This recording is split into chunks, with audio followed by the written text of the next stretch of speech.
आपका स्वागत है रायबरेली की सरेनी विधानसभा सीट से, जहां फिलहाल समाजवादी पार्टी के देवेंद्र प्रताप सिंह विधायक हैं और इससे पहले ये सीट रही थी कांग्रेस के पास। यहां तमाम जनता भी हमारे साथ है। सरेनी विधानसभा की जनता के सवाल भी उनके नेताओं से पूछेंगे और जवाब मांगेंगे कि 2017 चुनाव में जब तमाम पार्टी के नेता लोगों के बीच में जाएंगे तो आखिर उनके लिए क्या बड़े मुद्दे होंगे। शुरुआत उसी पार्टी से होती है जिसकी सत्ता होती है, क्योंकि सबसे ज्यादा हिसाब भी उसी से मांगा जाता है। 3 बड़े ऐसे काम जो आपने किए हो इस विधानसभा के लिए, आपके विधायक ने किए हो या फिर आपकी पार्टी जिनकी सरकार थी। बिजली के क्षेत्र में बहुत काम किया गया है। 132 केवी का मलके गांव में बन रहा है। कम से कम 7-8 पावर हाउस बन रहे हैं। जो आपके डलमऊ में महुआहार चालू है, लालगंज में भी तैयार है, वो भी कुछ ही दिनों में चालू हो जाएगा। और कुछ बन रहे हैं अभी। 74 छोटी बड़ी नहरें हैं, सरेनी से होकर निकलती हैं, उन्नाव से आती हैं। पानी आया है उनमें? काफी प्रयास करने के बाद ही पानी वहां से छोड़ा गया, लेकिन हम लोग टेल पर होने की वजह से यहाँ पानी नहीं पहुंचा। हल नहीं हुआ ना, नतीजा निकला नहीं। पिछले 10 सालों में सोनिया गांधी के प्रयास से रायबरेली में 1 अरब 7 करोड़ रुपए आया और वो पैसा प्रदेश सरकार को मिला। प्रदेश सरकारों के सिलसिले में बात कर रहे हैं ना आप? इस सिलसिले में, और वो पैसा जैसे तैसे बंदर बांट हो गया। ये जो पानी की समस्या है, 74 नहर आपके आसपास से होकर निकलती हैं, उसके बावजूद भी पानी नहीं पहुंच पाया, तो कटघरे में तो हर पार्टी खड़ी नजर आ रही है। भारतीय जनता पार्टी को छोड़ के बाकी जिस भी पार्टी के विधायक बने हैं, आज तक न उन्होंने नहरों के लिए कोई धरना दिया है, न कोई प्रयास किया है। सोनिया गांधी यहाँ से इतने दिन से सांसद है, लेकिन वो हर बार वादा करती है 24 घंटे बिजली और बराबर नहरों पे पानी, लेकिन आज तक कभी नहीं आया। नसीमुद्दीन सिंचाई मंत्री थे, कोई इसमें पानी का प्रयास नहीं हुआ। केवल उनके खानदान के सारे लोगों ने इस पे ठेकेदारी किया और पैसे को बटोर के जैसे के तैसे ले गया, कार्य भी पूरा नहीं करवाया। यहाँ पर बिजली, पानी, सड़क 3 की मूलभूत समस्याएं इतने दिनों बाद भी कोई सरकार हल नहीं कर पाई। अच्छा। और जनप्रतिनिधि वादा तो करते हैं लेकिन कार्य कोई नहीं करते। कब तक यहाँ के लोग इन 3 आधारभूत सुविधाओं के पीछे ही भागते रहेंगे? नई बात तो बाद में करेंगे। ये जो आरोप लग रहा है कि थाने में, तहसील में जब तक समाजवादी पार्टी का झंडा लगा के नहीं जाएगा, समाजवादी पार्टी का नेता नहीं जाएगा, कार्यकर्ता नहीं जाएगा, नहीं सुनी जाएगी। ये बिल्कुल 110% गलत है। समाजवादी सरकार में शाम को बिजली देखने को मिली नहीं। आज तक देश की आजादी, जब से देश आजाद हुआ, शाम को बिजली देखने के लिए नहीं मिली। अरे उसे काम दिखा ही नहीं ना। 5 साल की गवर्नमेंट पूरी होती है, 6 महीने बचते हैं तो वो जिस क्षेत्र में आता है। जो किसान एक ट्रक धान बेचता था, वो आज 1 कुंटल चावल मोल लेकर के खा रहा है। कौन जिम्मेवार है? जिम्मेवार जो 10 साल कांग्रेस गवर्नमेंट केंद्र में और वहां यहाँ सांसद सोनिया गांधी। पानी, बिजली, सिंचाई का काम प्रदेश सरकार का है। भारत सरकार उसका मैनेजमेंट कर सकती है, लेकिन खुदाई नहीं कर सकती, उसमें पानी नहीं सप्लाई कर सकती। आज जो कुछ भी उत्तर प्रदेश में दिखाई पड़ रहा है, उत्तर प्रदेश की सरकार अपने बलबूते कर रही है। न कांग्रेस की सरकार में कांग्रेस से मदद मिली है केंद्र से, और न बीजेपी की सरकार में केंद्र से मदद मिल पा रही। उत्तर प्रदेश सरकार स्वयं अपने हिसाब से, अपने खर्चे से उत्तर प्रदेश में विकास का काम। सरेनी विधानसभा में चेकों का वितरण सूखा राहत में किसानों को तक क्यों नहीं पहुंचा? एक व्यक्ति के जिम्मे 1,500 रुपए 18 करोड़ की जनता का उत्तर प्रदेश है और 26,000 करोड़ रुपए नरेंद्र मोदी जी ने दिया, क्यों नहीं पहुंचा? 2015 में उत्तर प्रदेश सरकार को पैसा भेजा कि किसानों को जो सूखा राहत में पैसा बटे। आज तक अगर इतने किसान भाई बैठे अगर बता दे कि हमें चेक मिली है किसानों को, मौजूदा यहाँ कितने का चेक मिला किसानों को? ठीक है, ये सवाल पूछेंगे। ठीक है, नहीं, हमको भी मिला, हमारी गांव में जितने भी किसान है सबको भी मिला। आप भी किसान है, इसकी लोग हैं उनको मिला। और बीजेपी के जो लोग हैं उनको नहीं मिला। बाकी आम जनता को, किसानों को नहीं मिला। जो उनके अपने दलाल हैं उनको मिला है, बाकी लोगों को, किसी किसान को नहीं मिला। इसी लालगंज के अंदर लगातार अराजकता के कितने केस हुए हैं, आज तक कोई खुलासा नहीं हुआ। अभी कार चोरी हुई, एक ज्वेलरी की दुकान में जो है सरेआम 5 महिलाओं ने लूटा, अभी तक इसका कोई खुलासा नहीं हुआ। ये प्रदेश लॉ एंड ऑर्डर की जो लॉ एंड ऑर्डर के मामले में ये कंडीशन चल रही है। ठीक है, जवाब ले लेते हैं। ठीक है, जवाब ले लेते हैं। पुलिस कुछ नहीं करती है, पुलिस को पैसा चाहिए। और सपा के लोगों को दबाओ, विधायक का दबाव। विधायक जहां फोन कर देता है कि इसमें कुछ मत करो, पुलिस नहीं करती। देखिए, ये पूरी तरह से गलत है। वो बिल्कुल झूठ बोल रहे हैं कि कार्यवाही नहीं हुई।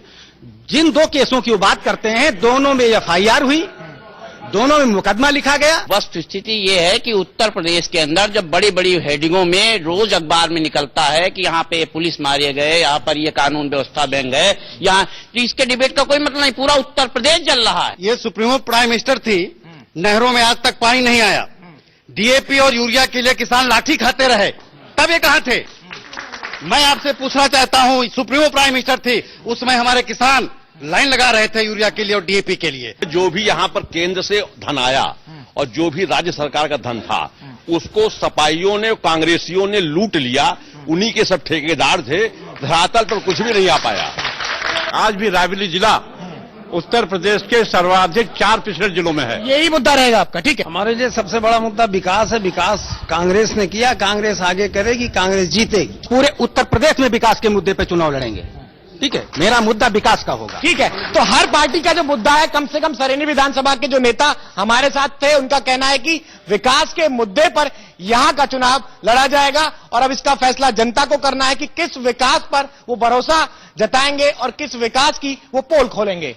सरेनी विधानसभा से कैमरामैन प्रकाश तिवारी के साथ विनोद लांबा, इंडिया न्यूज, रायबरेली।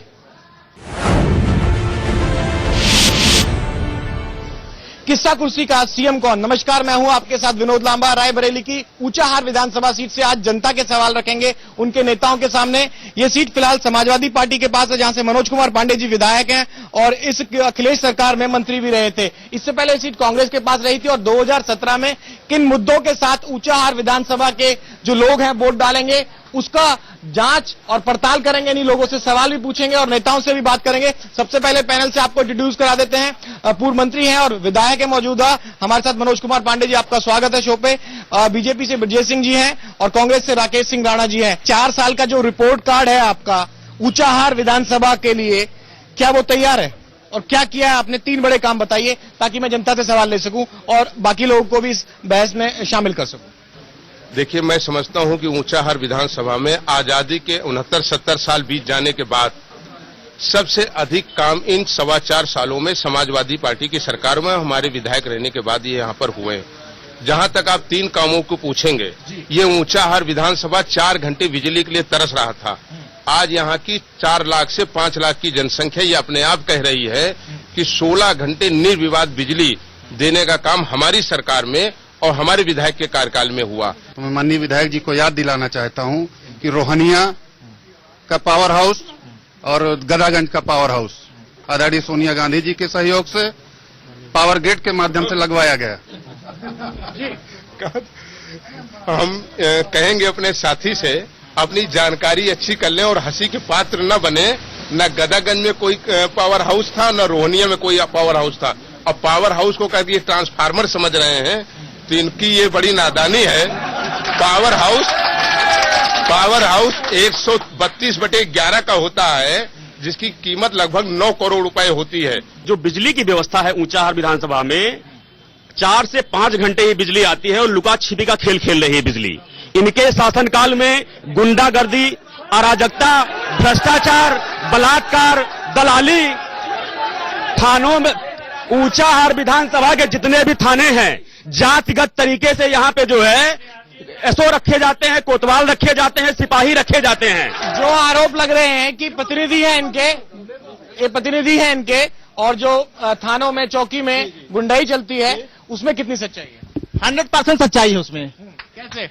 अरे 4 साल पहले ये क्या थे और जब से सरकार बनी है, दलाली के माध्यम से इनके करोड़ों अरबों की संपत्ति हो गई है। मंत्री जी और उनके जितने स्पेशल कार्यकर्ता हैं सबकी। मैं पूछना चाहता हूं उत्तर प्रदेश की मुलायम सिंह सरकार को, वो अखिलेश सरकार जी से, कि उन्होंने पूरे प्रदेश में एक भी बिजली घर या पावर हाउस बता दें कि उन्होंने लगाया हो। जो पांडे जी बता रहे हैं ना कि बिजली जो है कांग्रेस ने किया है, इनसे पूछिए जब पावर हाउस से बिजली ही नहीं जाएगी तो लाइन कैसे बनेगी? कनेक्शन से बिजली घर में नहीं जलती है, पावर हाउस से जाने बिजली जलती है। 2-2 घंटे केवल लाइट देते थे। यहाँ बिजली जानते नहीं थे, शाम को बिजली कितनी देर आती है, कितनी देर चली जाती है। सर, जो लोग जान नहीं पाते हैं। सुनो सर, जहाँ पे आदमी पैदल नहीं चल सकता था, वहाँ जो 4 पहिया गाड़ी से जाते, दूसरे पार्टी लोग जो प्रचार करते जाते चाहते हैं। जो भी फैक्ट्री पहले लगी हुई थी, चाहे चीनी मिल हो और तमाम स्पिनिंग मिल है, सब बंद हो चुकी। कितनी नई फैक्ट्री चालू हुई, कितनी चालू हो रही, कितनी हो चुकी। हाँ, जहाँ पे समाजवादी पार्टी और कांग्रेस बिजली नहीं पहुंचा पाई थी, 18,000 गांव थे पूरे देश में, 7,000 गांव में भारतीय जनता पार्टी ने जो है अब तक बिजली पहुंचा दिया है मात्र 2 सालों में। एक आरोप जो आप पर लगता है कि आपके जो साले साहब हैं और आपके जो प्रतिनिधि से हैं वो गुंडाई करते हैं और उनका जो दबंग वाला जो छवि है वो सबसे ज्यादा आपको नुकसान पहुंचाएगा। देखिए, जहां तक ये विरोधियों का आरोप है, मैं समझता हूं हमारे साले, उनके ऊपर आज तक कोई एक भी आरोप नहीं है। मैं भाजपा कांग्रेस वालों को गुंडा चाह रहा हूँ, इनका ना सीएम है ना कैंडिडेट यहाँ का। ये कांग्रेस वाले सीएम का कैंडिडेट घोषित हो चुका है, शीला दीक्षित है। वो आई थी जो वहाँ जो दिल्ली हार गई, यहाँ क्या करेंगे वो आके। जैसे बता रहे हैं बीजेपी वाले कि जो है उज्ज्वला के तहत जो है कनेक्शन बांट रहे हैं। मैं ग्राम सभा पूरब गांव का रहने वाला हूं, कम से कम 70 जो है 100 फार्म जो है भरे हुए रखे हुए हैं, लेकिन एक भी कनेक्शन नहीं हो रहा है। माननीय मंत्री जी से कल इतना पूछना चाहता हूं कि समाजवादी पार्टी के सुप्रीमो ने अभी एक वक्तव्य दिया था कि हमारे कार्यकर्ता, हमारे नेता हमारे सुधर जाएं, क्योंकि जिस तरह से यहाँ से दलाली कर रहे हैं, जिस तरह से भूमि कब्जा करने का काम कर रहे हैं, तो केवल ये जानना चाहता हूं कि समाजवादी पार्टी के सुप्रीमो की शुरुआत इसी ऊंचाहार विधानसभा से की गई है कि कार्यकर्ताओं को नसीहत देने के लिए कि आपको मंत्रिपरिषद से हटाया गया। माननीय मंत्री जी ने आपने दावा तो कर दिया कि ओलावृष्टि और सूखा राहत बढ़ गया, लेकिन कहाँ पे बटा ये हमारे को नहीं पता है। मैं पूछता हूँ एक सवाल सर, शीला दीक्षित अगर दिल्ली में 15 साल सरकार बना के कुछ किया है तो अपनी सीट क्यों नहीं बचा पाई? जो कर रहे हैं वो सारी पब्लिक देख रही है। गुंडागर्दी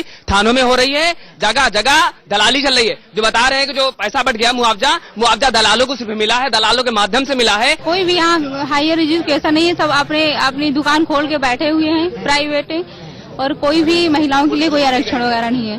जो सरकार के कार्य है और जो सेवाएं हैं वो जनता के सामने है।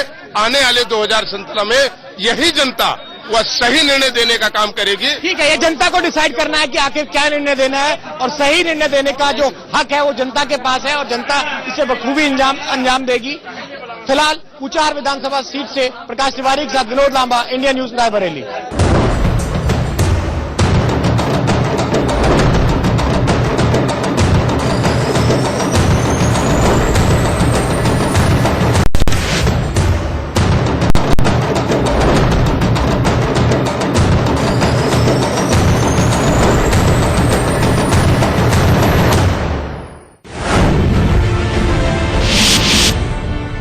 किस्सा कुर्सी का सीएम कौन में आपका स्वागत है। मैं हूं आपके साथ विनोद लांबा। अमेठी की जगदीशपुर विधानसभा की बात करेंगे। राधेश्याम कनौजिया कांग्रेस के एमएलए यहां हैं। जनता के सवाल भी नेताओं के पास लेके जाएंगे और नेताओं से भी मांगेंगे उनका रिपोर्ट कार्ड। इस क्षेत्र को कहा जाता है कि औद्योगिक क्षेत्र भी है। अमेठी में यहाँ इंडस्ट्रियल प्लांट बड़े बड़े लगे थे और कुछ प्लांट्स को लेकर ये कंट्रोवर्सी भी रही कि कांग्रेस ने पत्थर तो लगा दिए। फूड पार्क की आप बात करें, पेपर मिल की बात करें, ये 3-4 बड़े बड़े जो प्लांट थे वो पत्थर लग गए लेकिन उनका कार्य नहीं हुआ। गवर्नमेंट बदल गई, भाजपा आ गई, भाजपा ने जो है वो अपना विरोधाभासी रवैया अख्तियार किया, धीरे धीरे करके यहाँ से प्रोजेक्ट हटाना शुरू कर दिया। अभी इन्होंने जैसे कहा कि प्रदेश में इनको सहयोग नहीं मिला, लेकिन जो केंद्र द्वारा जो भी योजनाएं संचालित की गई उनका असर तो इस क्षेत्र में दिखना चाहिए। चाहे वो सड़क का मसला हो, चाहे वो नल का मसला हो, चाहे जो भी मसला हो, वो 10 साल का भी तो दिखना चाहिए यहाँ पर। जब कार्य शुरू हुआ हो तो रोका जाए ना, कार्य शुरू ही नहीं हुआ है। मैंने बताया ना आपसे कि 2009 में उसका पुनरुद्धार हुआ।